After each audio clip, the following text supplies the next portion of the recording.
we see in verse 21 that they even have the Passover.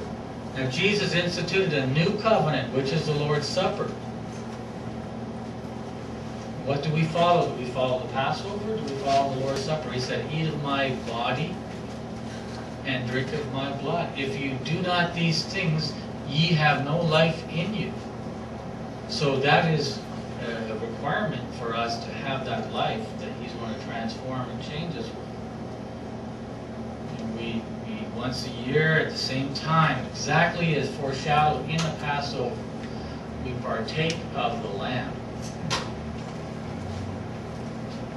Yet for Israel and for the Levitical priesthood and the new kingdom, it mentions actually the Passover. Not confusing once you can understand the two different temples that are in the new kingdom. Not confusing. But for many who don't understand, don't see the two temples, difficult. Very difficult. Now, and you can read through chapter 45 and 46. We see the continual burnt offerings and the continual feast observances, new moons and Sabbaths.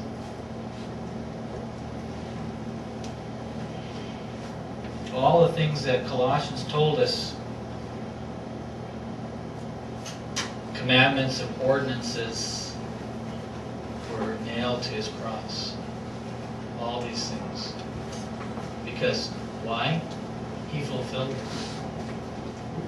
He didn't make light of them, He made them complete. He was our atonement. He is our atonement. He is our Paschal Lamb, as John the Baptist warned us. He is our tabernacle, for in Him we are built rightly fit together as a temple of God, as lively stones. He is our tabernacle. His birth was around the time of the Feast of Trumpets, announcing the coming King. Not in December, around December 25th, but when it was still warm enough that the shepherds could be out overnight with their flocks. And according to the calculation you can make of John the Baptist's birth and his father's, Eli's, time in the temple, it was in October that Jesus was born. September, October, that 30-day period, which would be around the time of the second harvest, which is around the time of the Feast of Trumpets. And 7 trumpets would announce the King. And in the future, it will be 7 trumpets that announce the coming of our King and King, Lord and Lord of Lords. Therefore, Jesus also fulfilled the Feast of Tabernacles. Any feast you want to mention, we can see Jesus as the feast pointing to Him, and how wonderful and great these feasts are, that they all point to Him. But for us, in the marriage to the Lamb, we fall under that Melchizedek priesthood, but the Levites still have a continuance of the Levitical priesthood here in the earthly Jerusalem. You see that? See how it's tied to the earthly Jerusalem? Now in Ezekiel chapter 47, there's a river coming from the temple in verse 1. And waters issued out from under the threshold of the house eastward. Waters came down from the right side of the house. In verse 3, the angel measures 1,000 cubits from the house, and the river is already up to the ankles. A further 1,000 cubits in verse 4, and the river is up to the knees. And then a further 1,000 cubits out, the river is up to the loins, and 4,000 cubits out, in verse 5, the river is so great that it could not be passed over. He could not swim. It's such a great torrent.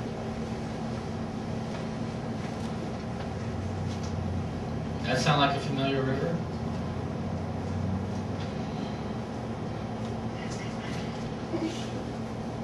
And we see in verse 7, there were many trees on one side and on the other side of the river. And verse 8, the waters go towards east country, into the desert, and into the sea. That's the Dead Sea. And the waters shall be healed. And in verse 9, a great multitude of fish will come hither. And men, in verse 10, will be fishing in these rivers. This is the new kingdom that we're going to be in. All restored and made like a garden again. And they'll cast in their nets, and there'll be fishes of the great sea, exceeding many fish. And in verse 12, there'll be all kinds of trees for meat, whose leaves shall never fade, and the fruit shall never be finished, and never be consumed. It always will be there to provide. And the fruit is for meat, but the leaves are for medicine. Does that sound familiar?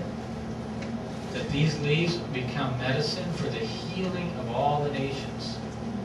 Because along with Israel serving the earthly Jerusalem, after the wars are done away with and Jesus restores peace and they beat their spears into pruning hooks, then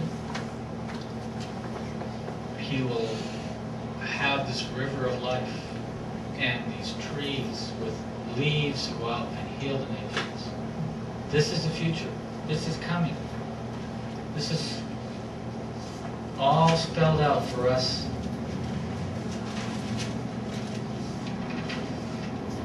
And Israel, all the tribes will be given their inheritance again, and so will all the strangers. But we'll have an inheritance above in the New Jerusalem.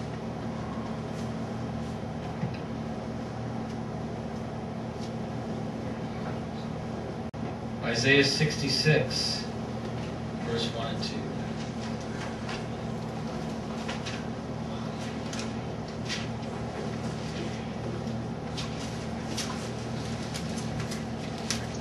Thus saith the Lord, the heaven is my throne.